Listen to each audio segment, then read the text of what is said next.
Star Bharat पर telecast होने वाला टीवी सीरियल राधा कृष्ण की कहानी में आज रात के एपिसोड में आप देखेंगे कि चंद्रदेव शाम को वार्निंग देते हैं और कहते हैं कि तुमने मेरी शक्तियों का दुरुपयोग किया है, इसीलिए अब मैं जिस रूप में जिस आकार में रहना चाहूँगा उसी में रहूँगा। और ये कहकर वो धीरे धीरे अपना आकार कम कर लेते हैं। शाम ये देखकर सोचता है कि जितनी देर में चंद्रदेव अपना आकार कम करेंगे उतनी देर में तो मेरा काम हो भी जाएगा। दूसरी तरफ आप देखेंगे कि राधा कृष्ण के पास जाती है और उनसे कहती हैं कि गणेश जी ने तो अपना काम कर दिया, बस बलराम भी अब मणि ढूंढ ले, फिर सब ठीक हो जाएगा। कृष्ण राधा की ओर देखते हैं और कहते हैं कि राधा, सब कुछ इतना आसान नहीं है जितना तुम सोच रही हो, लेकिन अभी तो तुम्हें कठिन परिश्रम करना होगा। राधा कहती है कि द्वारका के लिए मैं कुछ भी कर सकती हूँ, जो मुझसे हो पाएगा कृष्ण मैं वो करूँगी। दूसरी तरफ आप देखेंगे कि मणि को ढूंढने के लिए बलराम दाऊ अपने तीनों पुत्रों के साथ पहुंचते हैं उस जगह पर जहां पर द्वारिका का सबसे ज़्यादा अंधकार होता है। तभी उसी बीच लक्ष्मणा काफ़ी ज़्यादा परेशान विचलित हो जाती है और शाम से ये डरते डरते पूछती है कि आर्य अब क्या होगा, अगर बलराम दाऊ को वो मणि मिल गई तो हम तो कहीं के नहीं रहेंगे।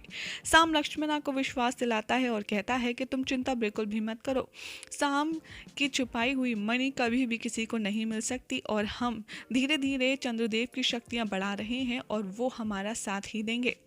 दूसरी तरफ आप देखेंगे कि धीरे धीरे चंद्रदेव की शक्तियां कम होने लगती हैं और दूसरी ओर जामवंती ये कहती हैं शाम से कि पुत्र, मुझे आभास हो रहा है कि जैसे मणि के पास कोई पहुंच चुका है, लेकिन तुम चिंता मत करो, वहां पर इतने भूत और पिशाच हैं कि कोई भी उसे हासिल नहीं कर पाएगा।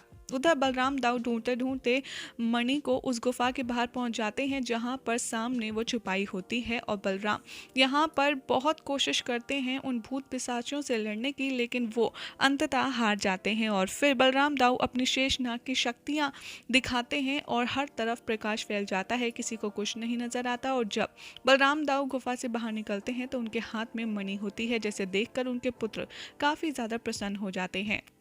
तभी आप देखेंगे कि जामवंती शाम की ओर बढ़ती है और कहती है कि मुझे एहसास हो रहा है कि जैसे उस मणि को किसी ने प्राप्त कर लिया है।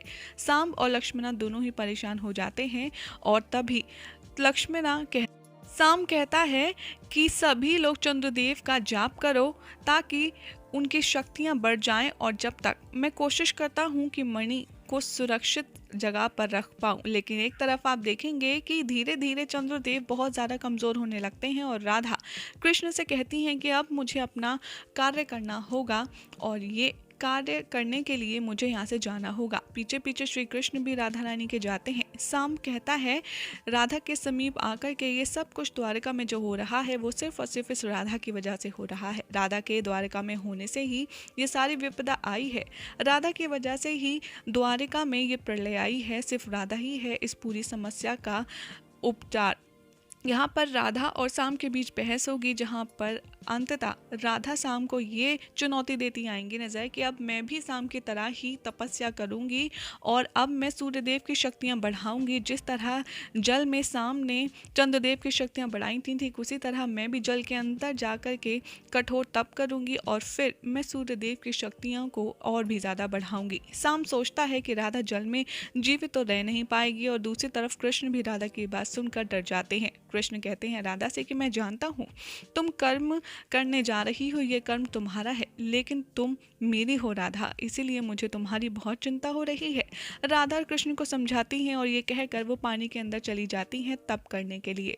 कुछ देर बाद आप देखेंगे कि सूर्यदेव की शक्ति बढ़ जाती है सूर्यदेव की शक्ति और वो काफ़ी ज़्यादा चमकने लगते हैं और दूसरी तरफ हर तरफ द्वारिका में उजाला आने लगता है और सामदेव उल्टा जमने लगते हैं। तभी लक्ष्मणा को सांब कहता है कि तुम एक काम करो, द्वारिका के लोगों को बोलो कि वो बहुत ही ज़्यादा बल से चंद्रदेव का आवाहन करें, उनका जाप करें, और तब तक मैं पूरा प्रयत्न करता हूँ कि राधा का तप एकदम खराब कर पाऊँ। और यहाँ पर ये हो जाएगा आज रात के एपिसोड का एंड। अब उसके बाद क्या होगा आने वाली कहानी में आपको बताएंगे अपनी अगली रिपोर्ट में। La la la la la la.